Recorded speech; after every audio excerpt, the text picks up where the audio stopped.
3 ದಿವಸಗಳ ಹಿಂದೆ ಸುಳ್ಯದ ಕಸವನ್ನು ಇಲ್ಲಿ ಸೆಗ್ರಿಗೇಷನ್ ಮಾಡದೆ ತಂದು ಈ ಪರಿಸರದಲ್ಲಿ ಹಾಕಿರ್ತಕ್ಕಂಥ ವಿಚಾರ ಪತ್ರಿಕಾ ಮಾಧ್ಯಮದಲ್ಲಿ ಆಗಿರ್ಬೋದು, ದೃಶ್ಯ ಮಾಧ್ಯಮದಲ್ಲಿ ಬಂದಿರತಕ್ಕಂಥ ವಿಚಾರ ಎಲ್ಲ ಸಾರ್ವಜನಿಕ ಬಂಧುಗಳಿಗೆ ಗೊತ್ತಿರತಕ್ಕಂಥ ವಿಚಾರ.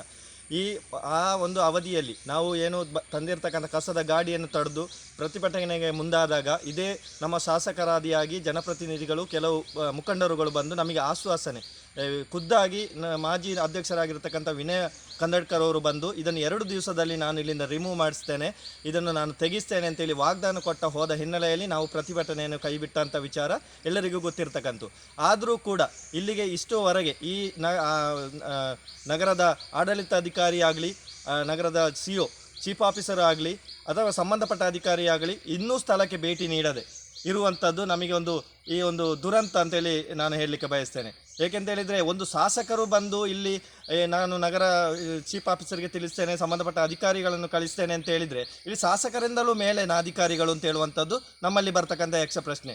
ಇವತ್ತು ಏನು ಮಾಡಿದ್ದಾರೆ ಅಂತ ಹೇಳಿದರೆ ಇಲ್ಲಿಂದ ಕಸ ತೆಗೆದುಕೊಂಡು ಹೋಗ್ತೇನೆ ಅಂತೇಳಿ ಇವತ್ತು ಕಸದ ಮೇಲೆ ಮಣ್ಣು ಹಾಕಿ ಸ್ವಲ್ಪ ಮಟ್ಟಿಗೆ ನೀವು ಗಮನಿಸ್ಬೋದು, ಸ್ವಲ್ಪ ಮಟ್ಟಿಗೆ ಮಣ್ಣು ಹಾಕಿ ಅದನ್ನು ಮಣ್ಣು ಮುಚ್ಚುವಂಥ ಕೆಲಸ ಮಾಡಿದ್ದಾರೆ. ಇದು ಖಂಡಿತವಾಗಿ ಇದು ಒಳ್ಳೆಯ ವಿಚಾರ ಅಲ್ಲ. ಇದು ನಗರ ಆಡಳಿತಕ್ಕೆ, ಇಡೀ ಜನತೆಗೆ ಇದು ಒಂದು ಕಳಂಕ ವಿಚಾರ.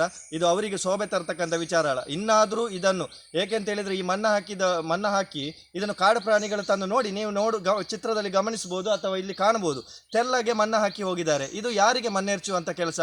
ಇದು ಇಲ್ಲಿದ್ದ ಸಾರ್ವಜನಿಕರಿಗೆ ಮಣ್ಣೆರ್ಚುವಂಥ ಕೆಲಸವಾ? ಇದು ಎಷ್ಟರ ಮಟ್ಟಿಗೆ ಸರಿ ಅಂತ ಹೇಳುವಂಥದ್ದು ನನ್ನ ಪ್ರಶ್ನೆ. ಇನ್ನಾದರೂ ಸಂಬಂಧಪಟ್ಟ ಅಧಿಕಾರಿಗಳು ಅಥವಾ ಜನಪ್ರತಿನಿಧಿಗಳು ಬಂದು ತಕ್ಷಣವೇ ಇಲ್ಲಿಂದ ಕಸವನ್ನು ತೆಗೆದು ಹಾಕಬೇಕು, ಇಲ್ಲದ್ರೆ ನಾವು ದೊಡ್ಡ ಮಟ್ಟದ ಹೋರಾಟಕ್ಕೆ ಮುಂದಾಗ್ತೇವೆ. ಈ ಮೂಲಕ ನಾನು ನಿಮಗೆ ತಿಳಿಸಲಿಕ್ಕೆ ಇಷ್ಟಪಡ್ತೇನೆ. ಇವತ್ತು ಏನಾಗಿದೆ ಅಂತೇಳಿ ವಿಪರೀತ ಒಂದು ಕಡೆ ಸೊಳ್ಳೆಗಳ ಕಾಟ, ವಿಪರೀತ ವಾಸನೆ ಇಲ್ಲಿ ಬಂದು ಕ್ಷಣ. ಇವತ್ತು ನಾನು ಹಿಂದೆ ನಮ್ಮ ಒಳ್ಳೆಯ ಅರಣ್ಯಾಧಿಕಾರಿ ಅವರಿಗೆ ಗಮನಕ್ಕೆ ತರತಕ್ಕಂಥ ವಿಚಾರ ಮಾಡಿದ್ದೇನೆ. ಇವತ್ತು ಒಬ್ಬ ಸಾಮಾನ್ಯ ವರ್ಗದವ ಇಲ್ಲಿ ಏನಾದರೂ ಮಾಡ್ತಿದ್ರೆ, ಈ ಫಾರೆಸ್ಟ್ ಒಳಗೆ ಮಾಡ್ತಿದ್ರೆ ಅವನ ಪರಿಸ್ಥಿತಿ ಏನಾಗ್ತಿತ್ತು? ಇವತ್ತು FIR ಆಗಿ ಅವನ ಒಳಗೆ ಹೋಗುವ ಪರಿಸ್ಥಿತಿ ಆಗ್ತಿತ್ತು. ಇವತ್ತು ಏಕೆ ಇಲ್ಲಿನ ರೇಂಜರ್ ಆಗಿರೋ ಸಂಬಂಧಪಟ್ಟವರು DF ಯಾರು ಬರದೆ ಇದನ್ನು ಅಷ್ಟು ಒಂದು ನೆಗ್ಲೆಕ್ಟ್ ಆಗಿ ತಗೊಳ್ತಾ ಇದ್ದಾರೆ? ಇವತ್ತು ಅವರ ಪರಿಸರ ಅಲ್ವಾ, ಅವರ ಅರಣ್ಯ ಅಲ್ವಾ? ಏಕೆ ಆಗೋದಿಲ್ಲ? ಏಕೆ ಅಧಿಕಾರಿ ವರ್ಗದವರು ಅವರ ಮೇಲೆ FIR ಆಗೋದಿಲ್ವಾ? ನಾನು ಕೇಳಲಿಕ್ಕೆ ಬಯಸ್ತೇನೆ. ಅವರ ಮೇಲೆ FIR ಆಗೋದಿಲ್ವಾ ಅಂತ ಅವರು ಹೇಳಬೇಕು.